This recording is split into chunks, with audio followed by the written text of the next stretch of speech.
Hola, ¿cómo están? Yo soy Lu, bienvenidas a Filósofa Berreta y este es el episodio número 5.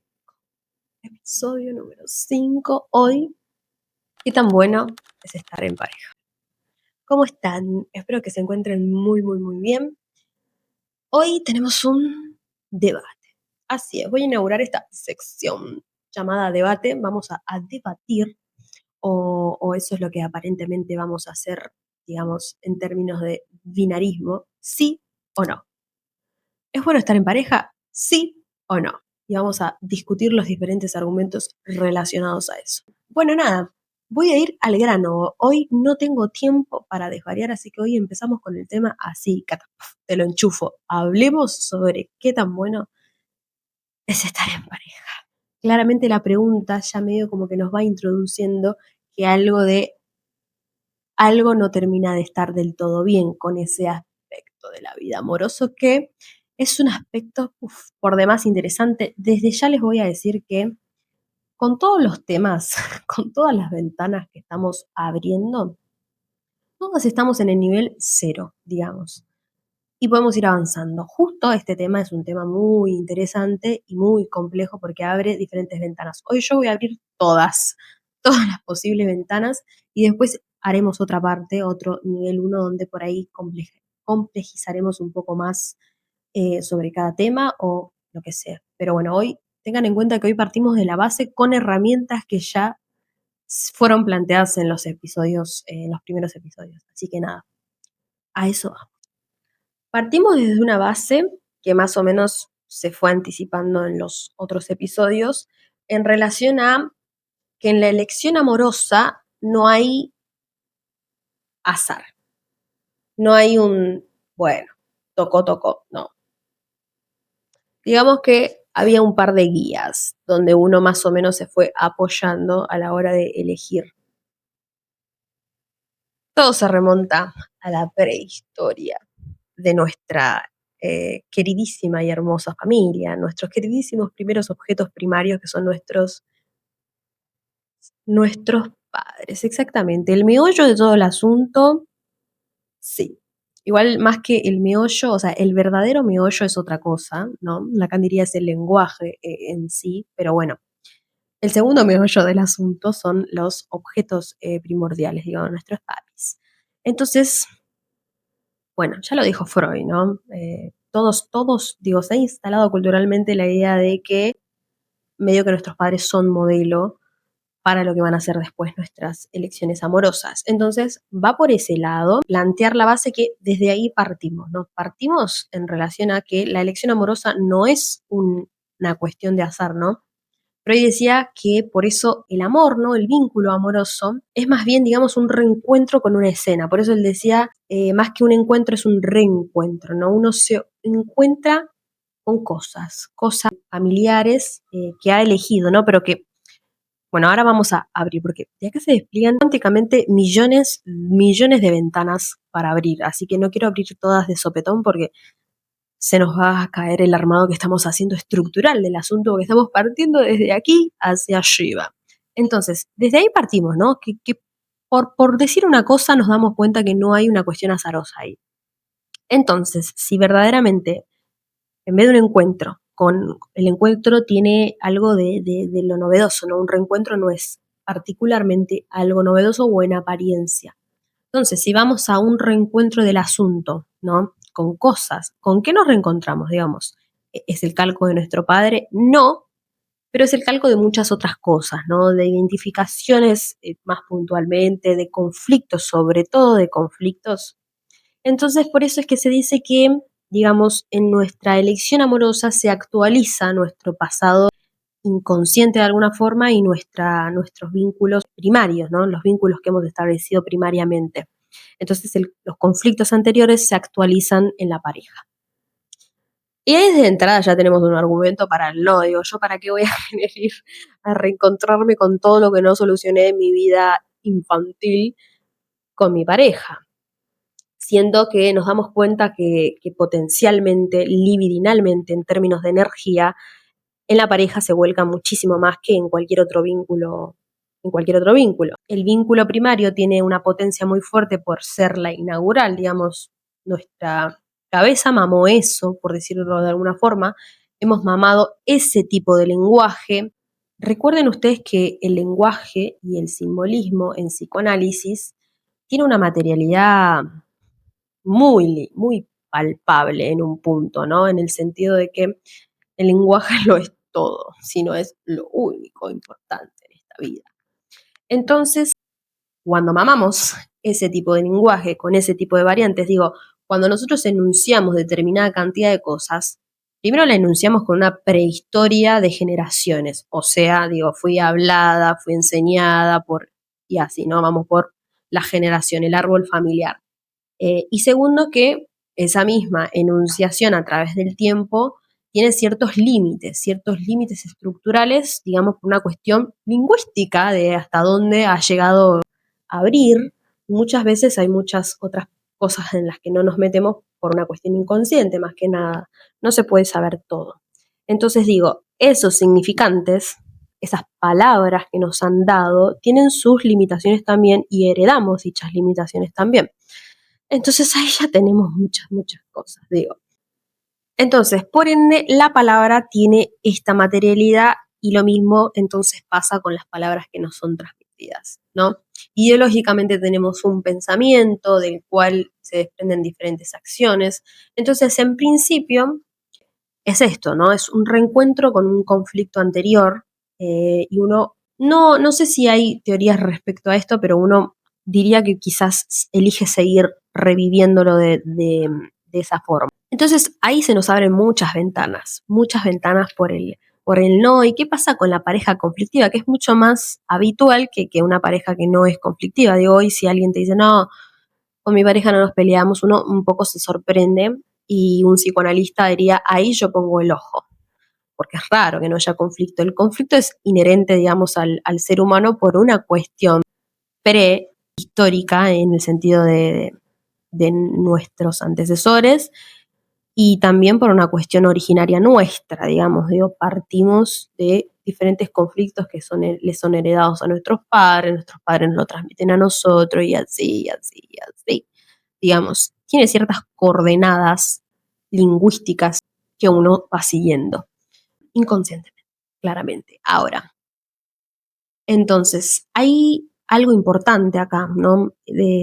Algo que se repite mucho, digamos, en las parejas actuales y en todas las parejas, digamos, de la vida, es la sensación de que uno repite, ¿no? Ciertas cosas, por esto de que primero tenemos de entrada un reencuentro con algo conocido, más o menos, porque uno elige inconscientemente, pero a sabiendas de que eso le va a traer un conflicto y un conflicto dentro de ese orden, ¿no? O sea, un conflicto que uno puede meterlo dentro de la cadena de conflictos que va teniendo a lo largo de su vida. Entonces, ese conflicto se viene a sumar, dice, hey, qué bien que sos parecido a los anteriores. Entonces hay un factor de repetición, digamos, ahí, en el sentido de, bueno, hay una repetición de un conflicto anterior y lo que va a suceder, yo siempre digo que hay como que distinguir un poco el contenido de lo que nos traen de la estructura. Y esto lo uso mucho para poder ver, digamos, porque uno en todos estos conflictos, ustedes piensen en la escena, digamos, de pareja. La escena de pareja suele haber una escena de reclamo, de demanda, de conflicto, de celos, de inseguridad, de poder, de todo básicamente, porque uno vuelca todo en la pareja, ¿no? Yo antes les decía que, bueno, tenemos el vínculo primario que tiene su potencialidad por esto de transmitir, digamos, la palabra y por estar en nuestra época inaugural y por ende ya nos transmiten ese tipo de límites, ese tipo de estructura, ese tipo de experiencia, nos va orientando, tiene un peso completamente enorme. Pero la pareja tiene más potencialidad en términos de que se juega muchísimo más y además hay un factor muy importante que es el factor de la novedad. Ahora vamos a ir a ese punto, ¿no? Pero el factor de la novedad, que básicamente es nuestra voluntad, nuestra poca voluntad en el mundo nos la da el factor novedoso de la experiencia, que hace que se sienten más las bases porque uno va siendo parte de esa formación. En lo que es la etapa inaugural, uno no es muy parte, uno es hablado por el otro, es interpretado por el otro, es restringido por el otro, por sus significantes y su historia de vida. Entonces no hay mucha voluntad, digo, uno simplemente es moldeado a la forma que porte esa familia, ¿no? Entonces no está esta voluntad. Ahora, la pareja es escenario de muchas cosas porque se juega todo lo que les dije antes. Primero, reactualizamos un conflicto anterior infantil en la pareja y vamos a ir viendo. Por eso, volvemos al punto de distinguir contenido de estructura. Tomamos un conflicto común y lo que hacemos es ver de alguna manera la estructura que opera en ese conflicto y distinguirla del contenido. ¿Por qué? Porque la estructura es una estructura, ¿no? Y el contenido es básicamente simbolismo imaginario, fantasía, en términos de que puede adquirir muchas formas diferentes, todas te van a sonar un buen argumento, todas vas a decir, sí, yo tengo razón, es así, todas van a saber a fuerte convicción de que esto es así porque, nuevamente, es una imagen, una respuesta que uno se arma en torno a algo, pero que sigue las coordenadas de una estructura. Entonces, poder distinguir la estructura de nuestro psiquismo, bueno, tampoco es que tengan que distinguir eso, pero digo, saber, digamos, los conflictos en donde estamos manejados, los significantes que manejamos, la trama familiar que hemos construido, eso va armando nuestra estructura y nuestra forma de pensar. Por eso, el factor repetitivo viene ahí a anunciar la estructura de las cosas, ¿no? Digo, cuando uno se da cuenta que repite, repite y repite, uno dice, che, hay algo que se parece. Y en el mejor de los casos uno se hace una pregunta y dice, ¿por qué siempre se repite lo mismo?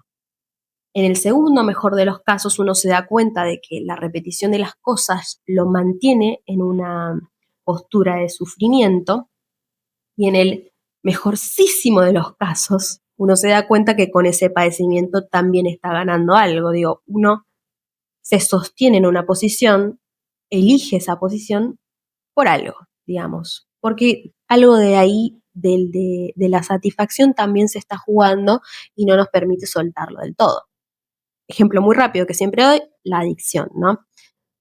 Recuerdo que en un teórico nos decían, y creo que acá en el podcast lo dije, pero lo voy a decir varias veces porque yo creo que si no lo escucharon, lo escuchan ahora y si no, lo refuerzan. Es bueno reforzar esto, pero bueno, nada. Uno con decirle lo obvio a una persona sobre acerca de un padecimiento que está sufriendo y no se da cuenta o aparentemente no lo está viendo como se ve desde afuera, digo, es abismalmente así. ¿Por qué seguís eligiendo algo que te hace mal? Uno no gana nada explicándole la obviedad, ni como, ni como persona, amigo, lo que fuere, y mucho que menos como analista, ¿no? Por eso a uno más que está por ahí enmarcado en el marco del psicoanálisis le resuena mucho quizás algunas intervenciones en relación a contarle o a decirle lo obvio. El paciente no es tonto, sabe de alguna manera, dígase consciente o inconsciente, que lo que está haciendo le duele, lo padece, lo sufre, sabe que le hace mal. Digamos, no ganamos nada con decir lo obvio. Entonces, en relación a lo mismo ocurre cuando algo se repite. Entonces, en el mejor de los casos se abren algunas que otras preguntas y algunas conclusiones salen. En el peor de los casos uno se mantiene en una historia de padecimiento, queja sobre ese mismo padecimiento, ¿no? Eh, y también hay una especie creo yo que se ve mucho, de acostumbrarse a ese padecimiento y a la rutina del padecer, ¿no? Que en un poco se convierte también en el cansancio de la rutina misma, pero que también se trata sobre caer siempre en las mismas decisiones, ¿no? En determinado punto uno cae tantas veces en la decisión incorrecta, entre muchas comillas, que eventualmente se da cuenta que está repitiendo y que está fallando. Entonces, acá yo voy a dar un pie por el sí, ¿no? Entonces, veníamos por el camino del no y veníamos diciendo que, bueno, tenemos, aparentemente no elegimos al azar, ¿no? Tenemos una pareja, bla, bla, bla, nos damos cuenta que nos estamos cagando a tiros en el sentido de que se pelean mucho, que yo repito algunas cosas, que veo alguna que otra cosa que bla, bla, bla, que reacciono de forma diferente. Esto pasa mucho, ¿no? De darse cuenta que una persona despierta cosas y nosotros que no nos imaginábamos. Entonces pasa esto de decir, no me reconozco en esta actitud y esta persona está suscitando esta actitud en mí que no me gusta y no me quiero enfrentar, ¿no? Probablemente sea una actitud o, lo que es, o una conducta dentro del orden de la misma historia familiar y por eso uno medio que le huye. O en otra versión de las cosas, cuando uno ha afrontado esto de forma traumática, por ende las respuestas que uno suele dar son del tono traumático, ¿no? Hostiles o con mucho padecimiento, uno puede responder a veces de la misma forma. Acá dijimos algo importantísimo dentro de esta temática, que es el modo de respuesta que uno tiene al conflicto. Y acá yo digo que es importante distinguir el contenido de la estructura. Muchas veces nosotros no nos damos pero para nada cuenta que en ese conflicto nosotros estamos respondiendo de la misma forma que respondimos cuando éramos chicos, ¿no? De la forma que aprendimos y la forma que de alguna manera nos suscitó un poco de alivio de alguna forma o atemperó de alguna forma ese impulso, esa emoción fuerte. Entonces, es un modo aprendido y de forma inconsciente muchas veces. Por eso, este no reconocerse también en esa postura. Digo, cuando uno está habituado a las coordenadas de una vida adulta, una vida con un escenario un poco diferente o bastante diferente al infantil, de repente tener una conducta que no estaba dentro del orden de las conductas que venías teniendo y que jamás todavía se había suscitado en otro escenario que no es el familiar, sale la sensación de no reconocerse ahí. Nuevamente, distinguir estructura de contenido es una guía muy importante a la hora de poder registrar algunas conductas, ¿no? Porque darse cuenta de que tiene que más que ver con la estructura que fuiste construyendo que con el verdadero contenido de las cosas, que es arbitrario, está sometido, está encarcelado y aprisionado a la estructura. El contenido es, vaya cosa azarosa o no, porque no es para nada azarosa, está elegida según la estructura, pero el contenido varía y por sobre todas las cosas está desfigurado por el lenguaje. Por eso uno está completamente sesgado con el argumento que quería sostener. Digo, vos sos un pelo, por poner un ejemplo, ¿no? De las cosas. Y no te diste cuenta que yo necesitaba tal cosa y tuviste esta actitud para conmigo porque bla, bla, bla, y estoy del todo convencido que es así y que yo tengo razón y que el otro me quiere hacer un mal. Hasta acá abrimos 500 ventanas. ¿Están de acuerdo? ¿Estamos de acuerdo? Entonces, este factor de repetir, en este repetir hay cierta novedad. ¿Por qué? Digo, uno de tanto fallar, la falla nos termina dando, digo, esta sensación de que estamos fallando en una cosa, viene un poco a devolvernos, y es de lo cual nosotros nos terminamos escapando, viene un poco a devolvernos la falta, ¿no? Aquello que no es. Pero también en la repetición hay cierta novedad porque en tanto uno repite lo mismo, no termina dándose cuenta en qué cosas suele fallar. Ante todo este aspecto inconsciente, la experiencia por sí sola, porque tiene este carácter de aplastante, de novedoso, de enigmático, por sí sola viene a mostrarnos de alguna manera la estructura. ¿Por qué? Porque de tanto fallar, de tanto repetir, de tanto caer siempre en el mismo conflicto, uno se termina dando cuenta dónde siempre comete un error, aparentemente un error, ¿no? De lo que uno le puede, digo, esto que nosotros llamamos error, al fin y al cabo son puntos de dolor en nuestra estructura, digo, puntos de conflicto, sobre todo de conflicto, de lo que solemos fallar, ¿no? Entonces, este carácter de novedad se lo da el hecho de que uno termina dándose cuenta en dónde falla siempre.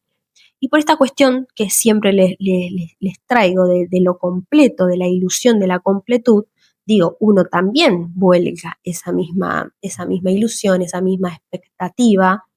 La expectativa siempre la homologamos a la fantasía, ¿no? A lo que uno fantasea que debería ser. Y recuerden, vamos a dedicarle un capítulo completo a la fantasía.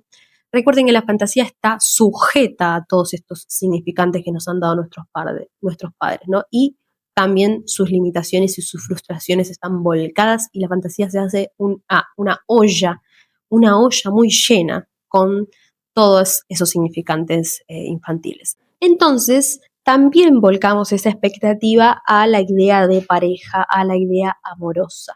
Digo, la sensación de que esto debería llenarme por completo, debería saciarme y hacerme sentir, no sé, lo mejor que se pueda uno sentir en relación a esto. Y en la idea del amor, abundan significaciones en la idea del amor culturalmente y familiarmente. Entonces, cuando nos damos cuenta que estamos fallando, que no se está llenando la barrita y hay una porción que no se está llenando, ¿qué nos está devolviendo esta falla constante?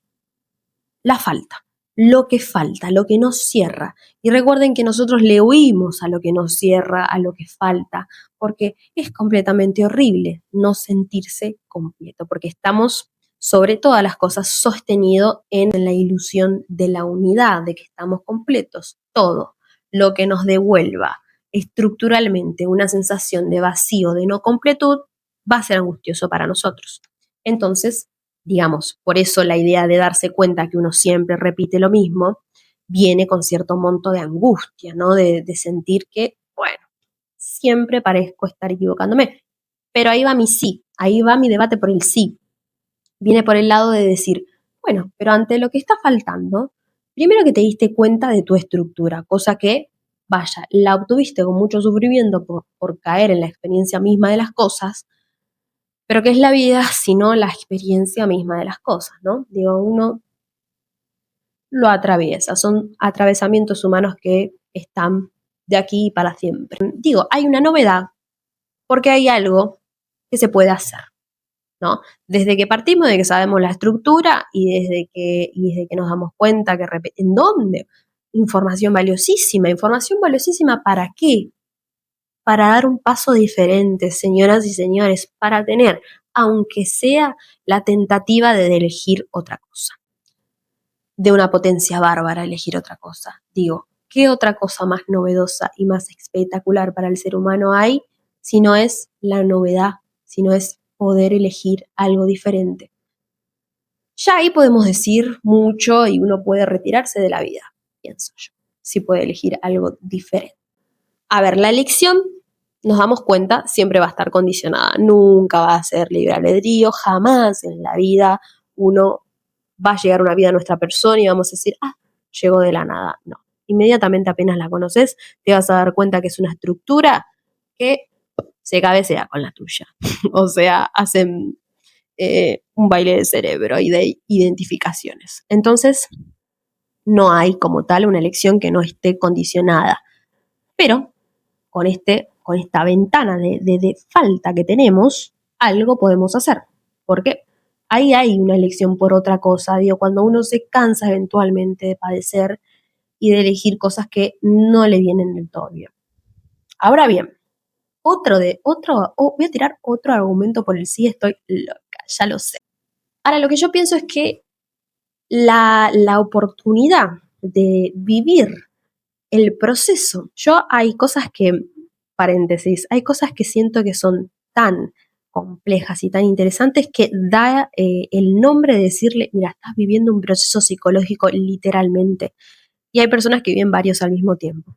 Entonces, la pareja es un proceso. Y el proceso tiene, bueno, este carácter de novedoso, digo, ¿qué es lo que uno quiere sino hacer algo diferente de lo que ya hay en toda la vida, ¿no? Y siento que, bueno, esa es la ventana de deseo que nos deja la falta. Por eso la falta es importante de poder soportarla, porque la falta, lo que no cierra, es la potencia de seguir moviéndose. Digo, por eso no se le critica tanto la ilusión de las cosas. Uno tiene que darse cuenta que está tratando con ilusiones. Pero si no existiría la ilusión de las cosas, tampoco existiría un motor. Por ende, la falta es causa. O sea, es motor del deseo. Bueno, les estoy hablando en un momento posterior, porque lamentablemente me quedé sin batería en el micrófono y la última parte no se grabó. Pero bueno, decidí no regrabarlo porque se me extendió demasiado el tiempo. y sentí que a este punto ya había concluido varias cosas, entonces simplemente voy a dejar la posibilidad de que exista una parte 2 si quieren que continuemos hablando sobre esto, porque más que nada para ver si les interesa, porque si no, me voy a extender y por ahí quizás este tema no les interesa tanto como otros. Así que si les interesa, me comentan abajo que quieren la parte 2 y entonces hacemos la parte 2 y desarrollo lo que no terminé de desarrollar. Pero igual yo creo que hasta acá fueron muchas cosas, así que nada, me voy a despedir porque antes me despedí, pero bueno, no quedó grabado. Y nada, eso, comenten, denle me gusta, suscríbanse para que les aparezca cuando suba un nuevo video. Ya saben que si quieren algún tema en particular, me lo pueden comentar acá abajo como para que yo sepa. También que por Instagram solemos decidir el capítulo que voy a hacer entre varias temáticas. Y nada, eso, los veo a la próxima. Besos enormes.